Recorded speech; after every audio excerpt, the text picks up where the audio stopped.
Hello everyone and welcome to today's episode of the Osasu Show. On today's program, we go into the streets to speak with everyday Nigerians and ask their thoughts on some trending issues across Nigeria. Later on in the program, we have an exclusive interview with His Excellency Donald Duke, who is the former governor of Cross River State from 1999 to 2007. We'll be speaking to him about his presidential ambitions and what he intends to bring to the table. Don't go anywhere and we'll be right back on the Osasu Show.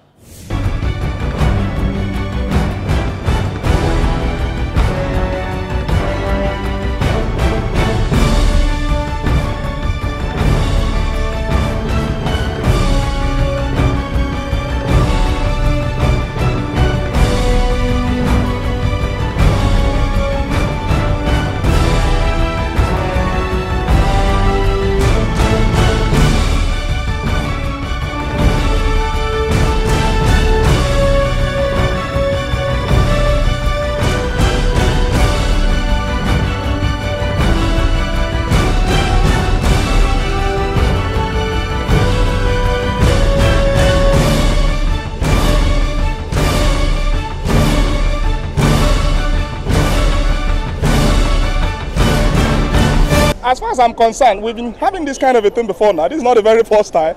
But when you look at the calibers of people that came together, you yourself, you'll be asking yourself that are we really growing in this country?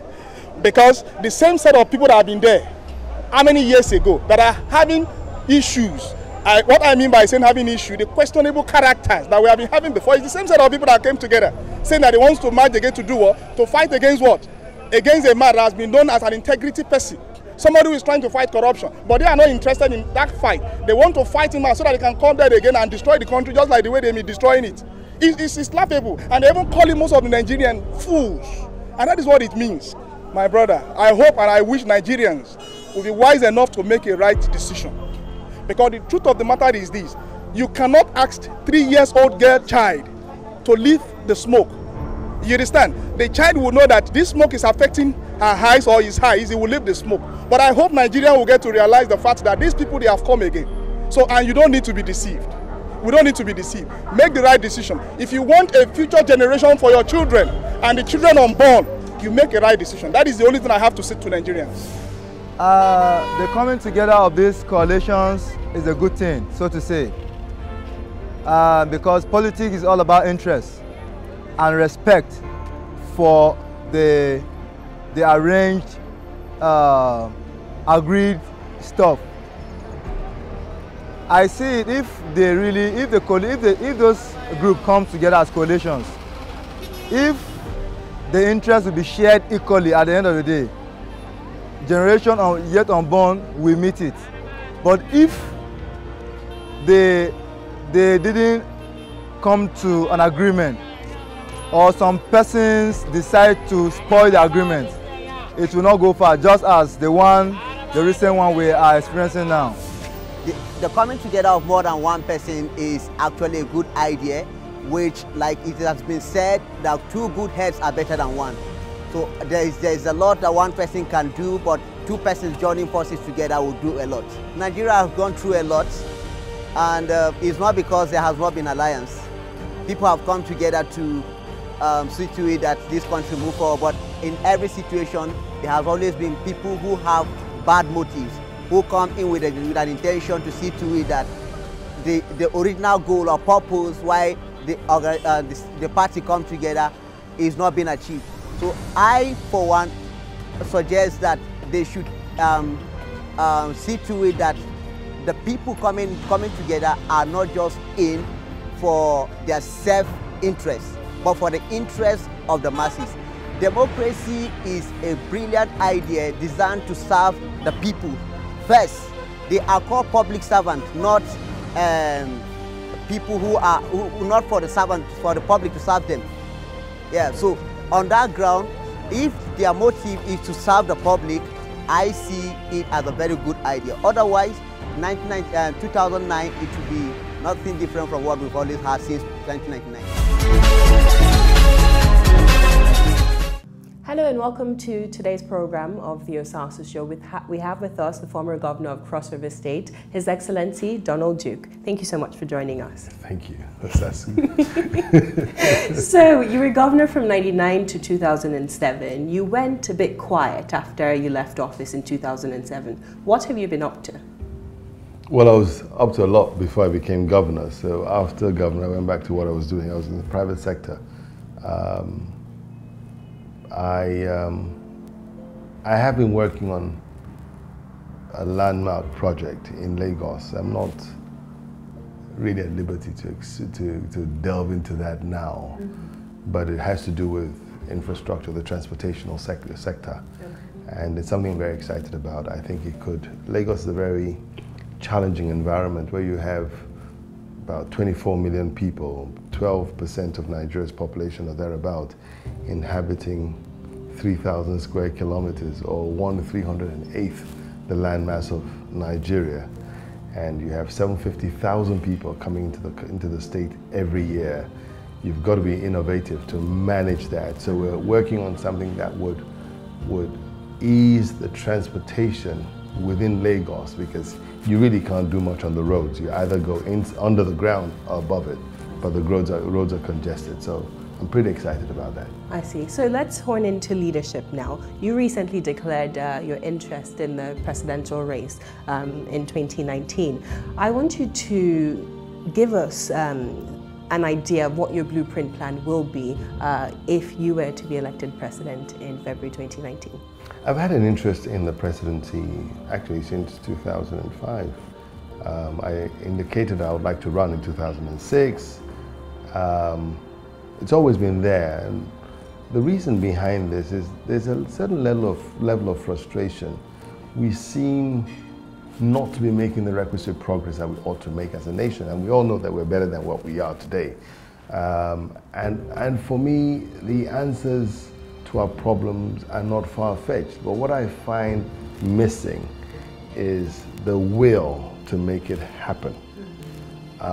And this is what I bring to the table. And now, back to your question, what would I really like to do? To move our nation forward, we need to address the productivity of the Nigerian. Here you are, a nation of almost 200 million people. 2/3 are not productive. 2/3 actually depend on 1/3 to earn a living, and it ought not be so. And so when you see the problems that we are having, whether it's Boko Haram, the herdsmen, the militancy, the kidnapping, this and that, it's all born of the fact that people are not, there's discontent, and the discontent is as a result of not being able to fend for oneself. So we've got to address the productivity. If the average Nigerian were productive, believe me, you wouldn't have Boko Haram. But we see that when the APC government, when they were campaigning in 2014 leading to 2015 elections, they said that. They said they were going to create millions of jobs, but today we see the unemployment level at a rate that we haven't seen it previously. So what specifically? That's what fuels my interest. You see, and I said this at the beginning of the statement, the will. You may have the vision. We talk the talk, we know what to say, we know what our problems are. I mean, we all know what our problems are, but do we have the will, do we have the strategy to make it happen? I went into the numbers. This is a developing country where there's so much that ought to be done, not being done. So the reason for people not having jobs is a bit off, because people should have a lot of jobs now because there's so much to be done. For instance, we have a 20 million housing shortage. That in itself can engage about 15 million people building 1 million or 2 million houses annually to bridge the gap. But I find that the will to make this is not there. This administration, and not just them, and I don't want to look at, we keep on criticizing. I want to provide solutions. But I think they're a bit distracted. I think they came into office not really appreciating the totality of the picture, and they were the fixation on corruption and security and this. They didn't look at the broader picture. Those are symptoms of a problem, not the problem itself. Corruption, and there are two types. There's corruption of greed and corruption of need. Corruption of greed, you can deal with it institutionally, having a stronger judiciary, ensuring that you cannot have or deal with unexplained wealth. But corruption of need, a policeman who has 8 children at home, family back in the village, and he's paid a pittance, would find a way of making money on the side. That you can't stop. So they didn't think of the totality, and this is a recurring problem, not just with this administration, but with administrations before, where you have people who have a stake in society because they have jobs, and their jobs are they earn an income that provides for them, then you've dealt with about 60–70% of the problem. I completely agree with you, but I'd like to horn in. I want to dig deeper into this strategy, because you made a statement where you said will and strategy are major components needed to ensure all-round national development. So I want to know, what strategy do you have in place? There are 4 things that I would immediately address. We talk of education, but in today's world, it's more than just reading and writing. Education should leave you with a skill. So for me, every brain must be trained, because an untrained brain, and it sounds like a rhyme, but I mean it, an untrained brain is a drain on the nation, because that brain will be dependent on another brain for its subsistence. So we need to invest heavily on education and skills development. So by the time you're through with your senior secondary, you have a skill. Even if you're not going to university, you have one skill or the other. We need to invest in our healthcare development. Those are 2 basics. Then infrastructure is lacking, and I'll talk about infrastructure. And of course, in the world today, you need a technological background, so you need to embrace technology. But let me go back to infrastructure. When we talk of infrastructure, apart from the roads, the rail, the this, we talk of power. The power conundrum is not so difficult to resolve if you decide to go outside the norm. The norm, we want to generate power from either hydro or thermal and distribute it nationwide. This is a big country. Anything that is essential must be localized. So water, for instance, you have to localize the distribution of water. You cannot pump water from one end of the country and distribute to the other end of the country, because it's essential, so it has to be localized. The same thing with power. Power today is a localized issue. So you've got to be able to generate and distribute within a concentric area. Because the major issue is we're generating enough power, but we're not able to distribute it. We're really not generating enough, but we don't even have the infrastructure to distribute and to transmit and distribute. Solutions are simple. Because the Minister of Power, Babatunde Fashola, had said that we have so much power that we've generated, but unfortunately, so you're talking about... generation has gone up, but the transmission of the power is weak. They need to do a lot more in that regard. Then the distribution is archaic. The systems there are so broken down, it requires a lot of investment. How would you deal with pipeline vandalism like we've seen predominant in the Niger Delta? You know, I'll give you a solution to that. It's not far-fetched. The folks don't have a stake in those pipelines. They know that there's resources going through. They know that great wealth is made from those resources, but nothing from them. Those pipelines, where they crisscross a community, pay rent to the community for the pipelines running through them. Then they have a stake. They're making money from those pipelines going through their land, and they would help you protect the land, the pipelines. But today they're not stakeholders. They just see all these things. The pipes are old, they leak, they destroy their farmland. So then you have an NDDC that is just a racket, you know, and it's owing over 1.3 trillion. You've not really seen what they've done. Give the money to the communities. Agree on a rental. There's 5,460 kilometers of pipelines in the Niger Delta. Pay the communities through which these pipelines traverse rentals for traversing their land. Then you'll see the difference. So that's why I say we're not thinking through our problems. We're quite superficial. You're going to put an NDDC in Port Harcourt and you think that NDDC in Port Harcourt will cater for the problem in Akwa Ibom. And it doesn't work that way. I completely agree. So your 4 prongs: education, infrastructure, technology, and health. Talk to me more about health, because this is a major issue. Nigeria has the highest rate of infant mortality rate in the world, which is an abomination to me. So how would you solve issues like that? We don't have our medical personnel population ratio doesn't match. It's a mismatch. And even the doctors at the higher level, they're immigrating, there's a lot of migration in that sector. But you've got to go back to the primary healthcare sector. Aspire to have at least one primary health facility in every political ward. So, since you're localizing issues, let me take Cross River. We have about 194 political wards there. At least one primary healthcare center there, okay? And they deal with issues like infant mortality, maternal health, the basics, malaria, typhoid, things that you don't need to see some great specialists. And that's where the real public health issues are. Women getting pregnant and not going for antenatal and all that. You can deal with that at the primary health care. So you train people for that.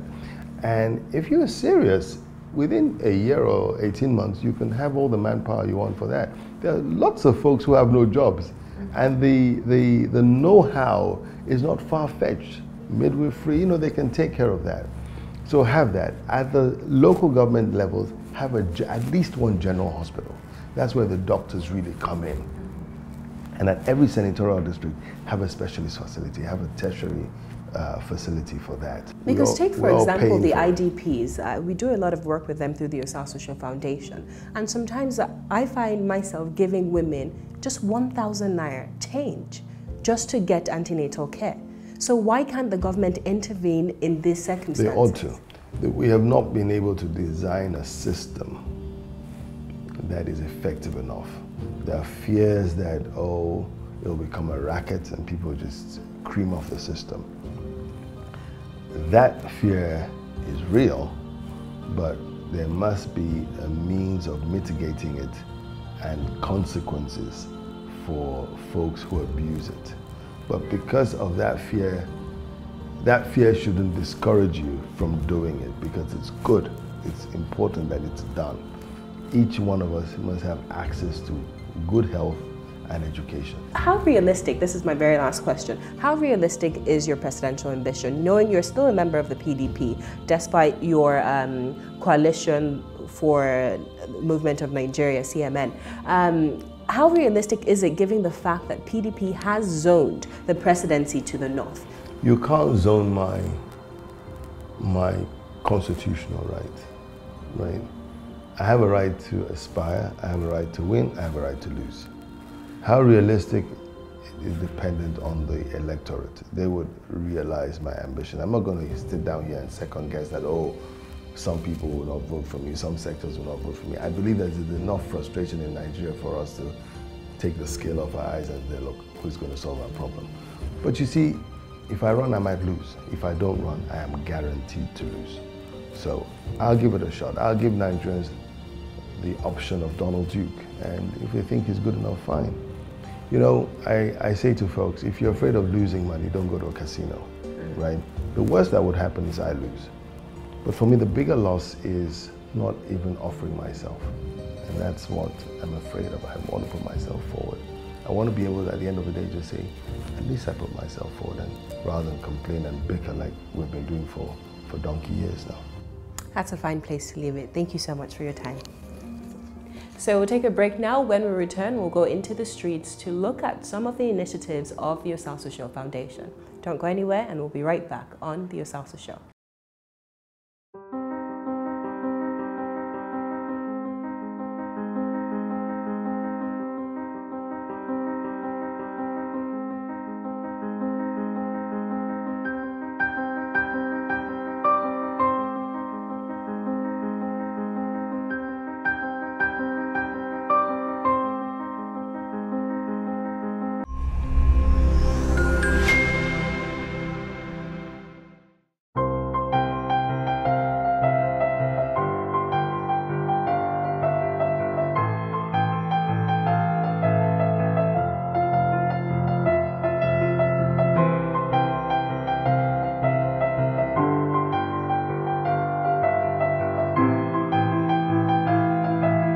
My name is Success Aliago. I am in primary 3. I live in Oredo in Benin City. I want to be a banker. Thank you, Osasu Foundation, for giving me scholarship to finish my primary and secondary education. And because of giving 10 of us scholarship to finish our primary and secondary. Thank you. My name is Shimobu Gochuku. I thank Osasu Show Foundation for taking me to school. My name is Senabulele Peter. I live in Igbenoguna community, Oredo local government area in Benin City. I am in GSS2 and I want to be a doctor.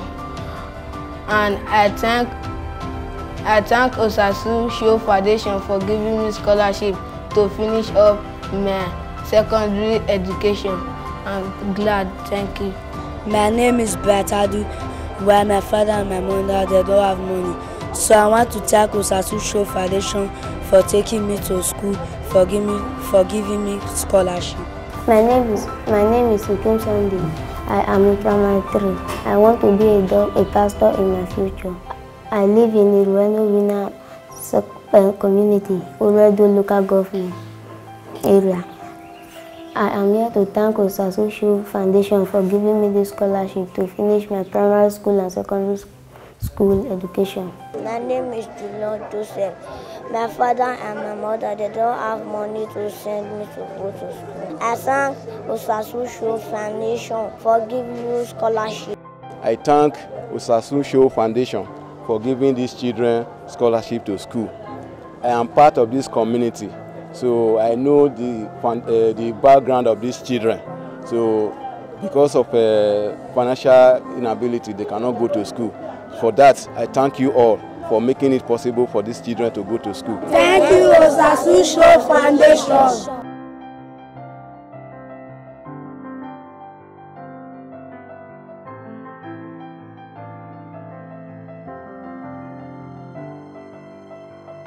The villagers are not finding it very, very easy living here.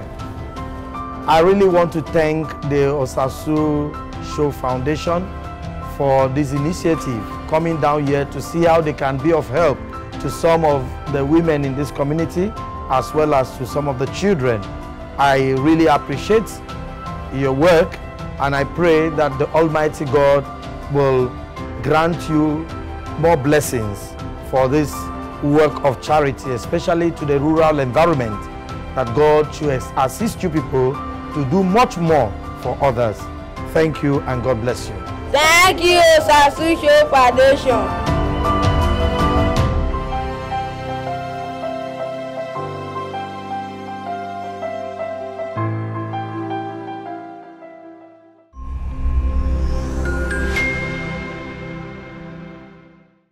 That's it for today's program. To watch extended clips from all 3 segments of today's episode, you can visit our website, tostvnetwork.com.